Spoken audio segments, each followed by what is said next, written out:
అమ్మ కడుపులో చిన్న నలుసుగా మొదలయ్యే పయనం నవమాసాల పాటు సుదీర్ఘంగా సాగుతుంది. ఈ 9 నెలల ప్రయాణంలో శిశువు దినదిన ప్రవర్ధమానంగా పండంటి బిడ్డగా ఎదగటానికి, సౌకర్యంగా కదలటానికి ఉమ్మనీరు చాలా అవసరం. అమ్మ గర్భంలో బిడ్డకు రక్షణ కవచంలా ఉండే ఈ ఉమ్మనీరు తగినంత లేకపోయినా లేదా ఎక్కువైనా బిడ్డకు సమస్యల తాకిడి పెరుగుతుంది. ముఖ్యంగా నెలలు నిండుతున్న కొద్దీ చాలా మందిలో ఉమ్మనీరు తగ్గడం అనేది ఎక్కువగా చూస్తూ ఉంటాం. ఉమ్మనీటిలో హెచ్చుదగ్గుల మూలంగా తల్లి బిడ్డకు ఎలాంటి సమస్యలు ఎదురవుతాయో, ఉమ్మనీరు తగ్గినప్పుడు ఎలాంటి వైద్య సాయం అవసరమవుతుందో డాక్టర్ని అడిగి ఇప్పుడు తెలుసుకుందాం.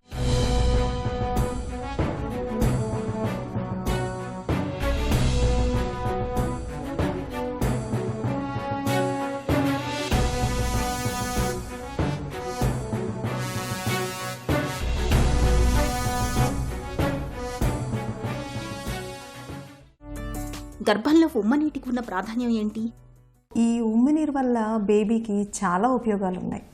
ఒకటి, బేబీ ఫ్రీగా మూవ్ అవుతూ ఉండడానికి కావాల్సిన స్పేస్ని ఇస్తుంది. తర్వాత ఈ ఉమ్మనీరుని బేబీ మింగి తర్వాత దీన్నే మూత్రంలాగా పాస్ చేస్తూ ఉంటుంది. తద్వారా ఈ జీర్ణ వ్యవస్థ అలాగే ఈ మూత్ర వ్యవస్థ చక్కగా డెవలప్మెంట్ జరగడానికి ఇది దోహదపడుతుంది. ఇంకా ఉమ్మనీరులో బేబీ అటు ఇటు ఫ్రీగా కదులుతూ ఉండడం వల్ల జాయింట్స్, మజిల్స్, ఇలా బేబీ ఆర్గన్స్ అన్నీ కూడా చక్కగా డెవలప్ అవడానికి ఇది సహాయపడుతుంది. అంతేకాకుండా ఈ ఉమ్మనీరులో చాలా పోషకాలు ఉంటాయి. అంటే కార్బోహైడ్రేట్స్, ఎలక్ట్రోలైట్స్, లిపిడ్స్, యాంటీబాడీస్ మొదలగు ఉండి వీటిలో ఉండే యాంటీబాడీస్ కూడా బేబీకి ఇమ్యూనిటీ రావడానికి హెల్ప్ చేస్తాయి అన్నమాట.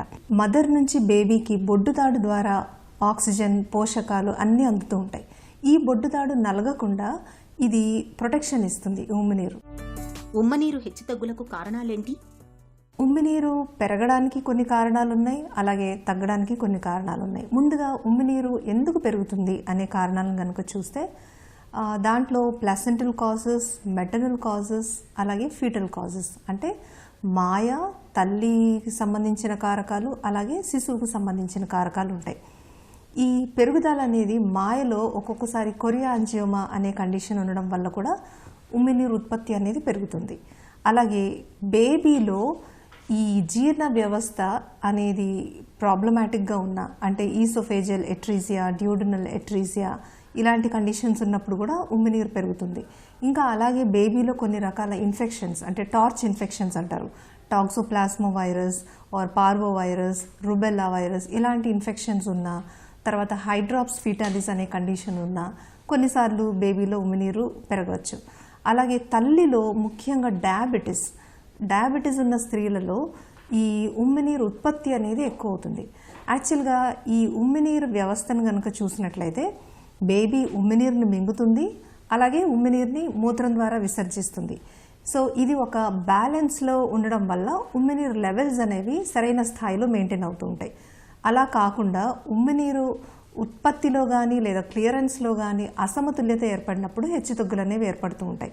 నార్మల్గా ఉమ్మనీరు స్థాయి అనేది AFI అనే మెజర్మెంట్ ద్వారా కొలుస్తారు. ఈ AFI 8 to 18 మధ్య ఉంటే అది నార్మల్ లెవెల్ అన్నట్టు. ఈ AFI కనుక 8 కంటే తక్కువ ఉంటే ఉమ్మనీరు తక్కువ ఉంది అని చెప్తాం. ఈ 18 నుంచి 25 వరకు బోర్డర్ లైన్, బట్ 25 దాటింది అంటే దాన్ని ఉమ్మనీరు ఎక్కువ ఉంది, పాలీహైడ్రామియాస్ అని అంటాం. సో ఇప్పటి వరకు ఉమ్మనీరు ఎక్కువగా ఉన్న కారణాలు చూస్తాం. ఉమ్మనీరు తక్కువగా ఉండడానికి కూడా కొన్ని కారణాలు ఉంటాయి. ఉమ్మనీరు యూజువల్గా పోస్ట్ డేటెడ్ ప్రెగ్నెన్సీ, అంటే నెలలు గడిచిన తర్వాత 42 వారాలు దాటిన తర్వాత ఉమ్మనీరు ప్రొడక్షన్ అనేది తగ్గుతూ వస్తుంది. ఇది ఒక కారణం. తర్వాత ఉమ్మనీరు బేబీ మూత్రం ద్వారా బయటకు వస్తూ ఉంటుంది. సో ఈ మూత్ర వ్యవస్థలో ఏదైనా ప్రాబ్లం ఉన్నా కానీ ఉమ్మనీరు అనేది తగ్గచ్చు. ఇంకా నెలలు నిండక ముందే కొంతమందికి ఉమ్మనీరు లీక్ అవ్వడం స్టార్ట్ అవుతుంది. అలా ఏమైనా లీక్ అవుతున్నా కానీ ఉమ్మనీరు అనేది తగ్గచ్చు. ఇంకా కొన్ని రకాల కండిషన్స్, మెటర్నల్ కండిషన్స్ లైక్ ప్రీఎక్లాంప్సీ అంటే హై బీపీ ఉన్న, తర్వాత ఒక్కొక్కసారి డయాబెటీస్లో కూడా ఉమ్మనీరు అనేది, మదర్కి డయాబెటీస్ ఉన్నా కానీ కొన్నిసార్లు ఉమ్మనీరు అనేది తగ్గవచ్చు. ఉమ్మనీరు ఎక్కువైతే ఎలాంటి సమస్యలు ఉంటాయి? ఉమ్మనీరు ఎక్కువైనప్పుడు తల్లికి బిడ్డకి ఇద్దరికి సమస్యలు ఎదురవడానికి అవకాశం ఉంటుంది. తల్లికి అనంటే ఈ భారంగా అనిపించడం, అసౌకర్యంగా అనిపించడము, ఆయాసం రావడము, కొన్నిసార్లు నెలలు నిండకుండానే ప్రసవం వచ్చే రిస్క్ అనేది ఉండొచ్చు. అలాగే బేబీకి కూడా ఈ ఎదుగుదలలో అంటే అవయవాల ఎదుగుదల లైక్ జీర్ణ వ్యవస్థ, కాళ్ళు చేతులు కదిలించడం, వీటిల్లో కొన్నిసార్లు ఇబ్బందులు అనేవి ఏర్పడచ్చు. ఒక్కొక్కసారి నెలలు నిండకుండా ఉమ్మినీరు పడిపోవడం, దాంతోపాటు బేబీ యొక్క బొడ్డు తాడు కూడా జారడానికి అవకాశం ఉంటుంది. బొడ్డు తాడు జారితే గనక బేబీకి అందవలసిన ఆక్సిజన్ నిలిచిపోయి ఒక్కొక్కసారి శిశువు మరణం సంభవించే అవకాశం ఉంటుంది. కాబట్టి ఇది మెడికల్ ఎమర్జెన్సీగా కన్సిడర్ చేసి ఇమ్మీడియట్గా బేబీని డెలివరీ చేయాల్సి ఉంటుంది.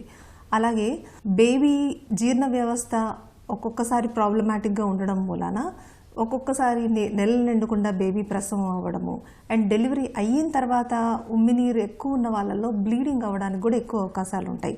ఇంకా ఈ ఉమ్మినీరు ఎక్కువ ఉండడం మూలాన బేబీ కిందకి డెలివరీ టైంలో బేబీ తల కిందకి జారుతుంది. సో ఈ తల ద్వారంలోకి జారే విషయంలో ఇబ్బందులు ఏర్పడి మాల్ ప్రెజెంటేషన్స్ అంటారు. మాల్ ప్రెజెంటేషన్స్ అంటే ఒక్కొక్కసారి ఎదురు కాలుతో బేబీ ఉండడం కానీ, లేకపోతే ట్రాన్స్వర్స్ లై అంటే బేబీ అడ్డంగా ఉండడం కానీ జరిగి సిజేరియన్ రేట్స్ అనేవి పెరిగే అవకాశం ఉంటుంది. ఉమ్మనీరు తగ్గితే ఎలాంటి సమస్యలుంటాయి? ఉమ్మినీరు అనేది బేబీకి చాలా అవసరమైంది. ఉమ్మినీరు కనుక స్టార్టింగ్ నెలల్లో తగ్గితే గనక అది బేబీ అవయవాల నిర్మాణం మీద ఎఫెక్ట్ చూపిస్తుంది.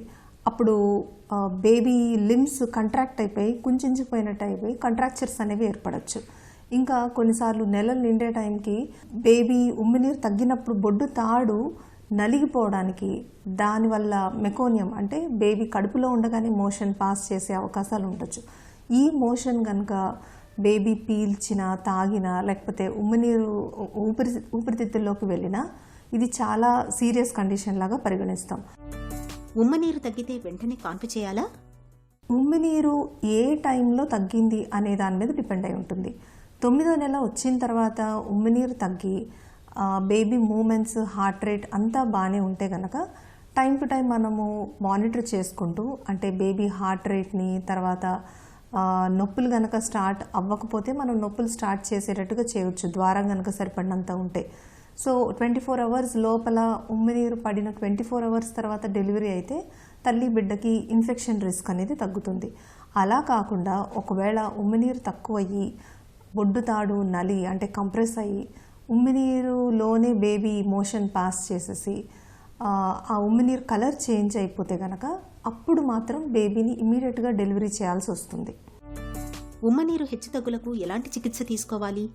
ఉమ్మినీరు తగ్గినప్పుడు అది ఏ కారణం చేత తగ్గింది అనేది ఫస్ట్ అసెస్ చేసుకోవాలి. కొన్నిసార్లు అంత నార్మల్గానే ఉండి ఎటువంటి కాజ్ ఐడెంటిఫై కానప్పుడు ఉమ్మినీరు పెరగడానికి ప్లెంటీ ఆఫ్ వాటర్, తర్వాత 3 to 4 litres water, plenty of water, and then water ఎక్కువ ఉన్న పళ్ళు, కూరగాయలు ఎక్కువ తీసుకుంటూ ఉండాలి. వాటర్ ఎక్కువ ఉన్న పళ్ళు అని అంటే water melon, strawberries, Musk melon, grapes ఇలాంటివి. అండ్ వెజిటబుల్స్ అని అంటే టొమాటో, క్యారెట్, బ్రోకోలీ, సొరకాయ, బీరకాయ ఇలాగా వాటర్ ఎక్కువ కంటెంట్ ఉన్న వెజిటబుల్స్ తీసుకుంటూ ఉండాలి. అండ్ దెన్ వ్యాయామం కూడా చేస్తున్నప్పుడు బ్లడ్ సప్లై మదర్కి ఇంప్రూవ్ అయ్యి తద్వారా ఇండైరెక్ట్గా ఉమ్మినీరు కొంత మెయింటైన్ అవ్వడానికి సహాయపడుతుంది. అండ్ దెన్ ఒకవేళ ఐడెంటిఫైబుల్ కాజెస్ ఏమీ లేకపోతే డాక్టర్ పర్యవేక్షణలో కొన్ని సప్లిమెంట్స్ ఇవ్వడం వల్ల ఉమ్మినీరు స్థాయి తగ్గకుండా ఇంకా పెరగడానికి కూడా సహాయపడవచ్చు.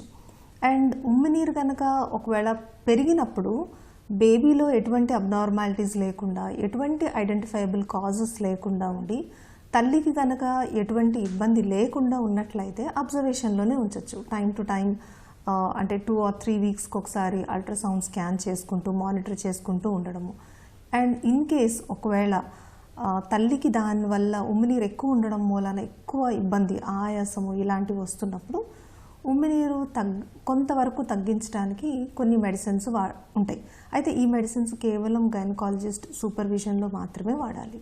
గర్భంతో ఉన్నప్పుడు ఉమ్మనీరు పెరగటం లేదా తగ్గిపోవటం అనేది ఖచ్చితంగా తల్లి బిడ్డ ఆరోగ్యంపై ప్రభావాన్ని చూపిస్తాయి. పరీక్షల్లో ఉమ్మనీరు తగ్గిందని తెలిసినా లేదా ఎక్కువగా ఉన్నా వెంటనే డాక్టర్ పర్యవేక్షణలోకి వెళ్లాలి. తగిన వైద్య సాయాన్ని పొందాలి.